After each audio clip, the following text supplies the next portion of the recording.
Kedua tangan Lala berusaha mendorong tubuh Levin dengan sekuat tenaga. Semua yang Levin lakukan sama sekali tak ada kenikmatannya, justru rasa takut dan rasa benci yang semakin menumpuk.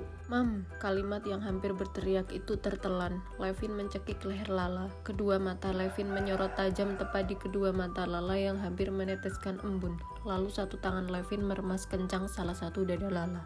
"Gue gak cuma ngancam, Bits," ngomongnya tepat di depan mulut Lala yang basah. "Video Blue yang dimainkan lo sendiri bakalan gue kirim ke Papa dan Vera. Atau lo mau lihat video itu lebih dulu sebelum Papa melihatnya?" Seringai kejam yang ada di bibir Levin seperti setan yang berasal dari neraka. Bulir bening benar-benar telah menetes membasahi kedua pipi putihnya. Lala menggigit bibir bagian dalam melihat dirinya sendiri sedang bermain hina di layar ponsel yang Levin tujukan. "Gue bakalan bilang kalau lo cari duit dengan menjadi seorang model video dewasa. Gimana? Menarik kan?" lanjut Levin lalu mengecup bibir Lala yang basah. "Lah, kamu di dapur?" Levin melirik ke belakang, di mana ada sekat tembok yang menjadi pembatas dapur dan ruang makan. Tangan yang berada di leher itu berpindah, menggenggam erat lengan Lala, lalu menyeret gadis itu ke belakang wastafel, tepat di depan pintu kamar mandi umum. "Tunggu Vera pergi, lo ke kamar gue," perintah Levin. "Kak, kalau lo mau selamat, mending nurut, temani gue sampai pagi." Keinginan yang tak mau ada penolakan. Pagi menyapa, kedua mata Lala kembali sembab. Dia tidur karena badannya lelah, tenaganya benar-benar telah habis untuk melayani nafsu Levin yang brutal. Tanda yang kemarin belum hilang, sekarang sudah bertambah di mana-mana. Kedua tonjolan di dadanya sampai tak terlihat warna kulit aslinya saking penuhnya bekas bibir Levin yang berwarna biru sedikit keunguan. Lala mendesah panjang, memijat kepala yang terasa berdenyut. Bayangan wajah Levin semalam tak akan pernah bisa dia lupakan. Dulu, saat pertama tahu wajah kakak tirinya, dia sempat kagum, sempat terpesona dengan sikap dingin dan senyum manisnya. Namun, setelah semua seperti ini, rasa kagum itu telah berubah menjadi benci yang mendalam. Lala menyingkirkan tangan Levin yang melingkar di perut. Dia bangun, menurunkan kedua kaki di lantai dingin, menggigit bibir dengan tangan yang bergetar. Sakit banget lihat cupangan yang ada di pahanya. Lalu tangan bergetar itu mengepal, menahan rasa sakit, rasa dendam yang kini memenuhi hati. Lala beranjak, memunguti baju dan roknya. Tanpa menoleh, dia melangkah menuju pintu, keluar begitu saja menuju ke kamarnya. Ini masih pukul 4 pagi, semua masih tidur. Bik Puji juga belum datang, jadi tak akan ada yang melihatnya berlari dalam kondisi bugil.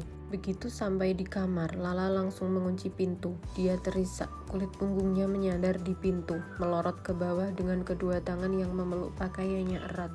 Jika sudah seperti ini, apa yang bisa ia banggakan? Masihkah dia bisa memiliki mimpi duduk di depan banyak orang bersama dengan Algi? Lalu, kekecewaan apa yang akan Algi ucapkan saat tahu dia yang ternyata sudah dijamah? Lala tergugu, menjambak rambut kencang untuk melampiaskan rasa sakit yang membuat tubuhnya semakin bergetar. Aku benci dia, Tuhan," ucapnya serak di sela tangis. Mungkin sekitar 1 jam dia baru bisa berhenti menangis. Sepertinya stok air matanya sedang produksi, jadi dia bisa sedikit lebih tenang. Pelan-pelan Lala beranjak, masuk ke kamar mandi untuk membersihkan diri sebentar. Setelah mandi besar, dia duduk di depan meja rias, menatap wajahnya yang sangat tak enak dipandang.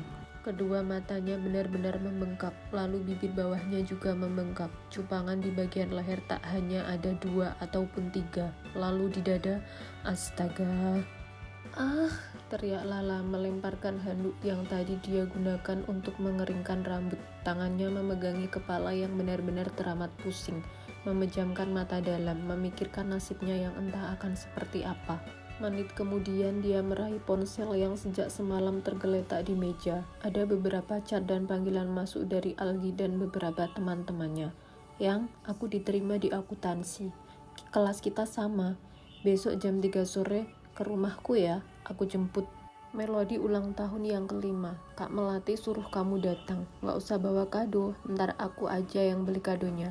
Yang, kamu udah tidur?" Panggilan tak terjawab. "Tidur Lala sayang, I love you." Lala meneguk ludah dengan kedua pipi yang dialiri bulir bening. Tak ingin menangis, tapi membaca cat dari Algi yang begitu menyayangi dan mengharapkannya, membuat hatinya semakin terasa perih. Terlebih keluarga Algi sudah tahu hubungan dia dan Algi. Bahkan Melati, kakak kedua Algi yang tinggal serumah, sangat akrab dengannya. Memang baru saja lulus SMA, tetapi Lala dan Algi sudah pernah merangkai mimpi tentang kehidupan mereka setelah sarjana nanti. HP lama Lala memang tak sebagus HP yang kemarin dia banting, tetapi masih bisa digunakan. HP itu kembali bergetar, sebuah panggilan telepon masuk, dan itu dari Algi. Kedua mata Lala sempat melotot tak percaya membaca nama kontak yang tertera. Dengan sedikit ragu dia menggeser tombol berwarna hijau di layar yang sudah retak itu. "Halo," sapanya menempelkan HP di telinga. "Yang, kamu baik-baik aja kan?" Suara yang terdengar sangat khawatir.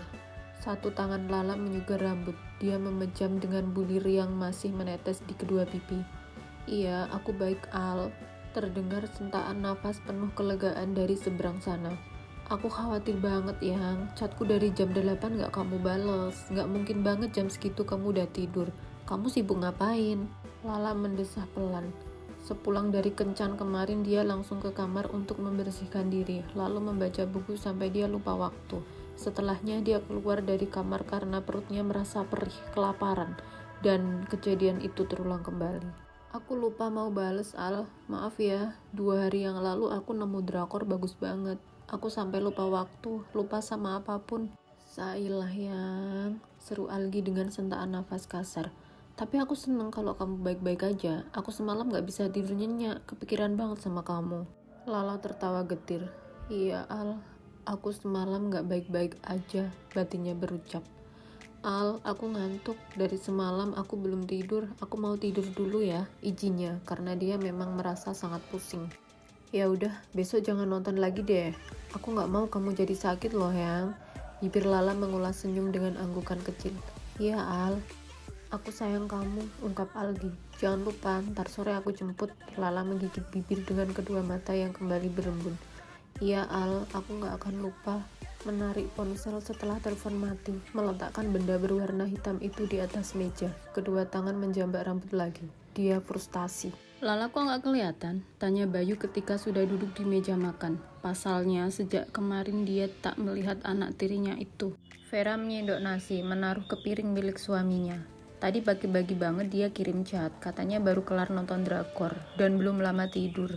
"Biarin dulu, nanti kalau udah sedikit lama aku bangunin dia," tutur Vera, lalu meletakkan piring yang sudah penuh itu di depan Bayu. "Dibilangin, Ver, gak bagus loh begadang terus-terusan begitu. Lama-lama dia seperti alien, gak tahu waktu istirahat." Nasihat Bayu yang memang menganggap Lala seperti anak sendiri.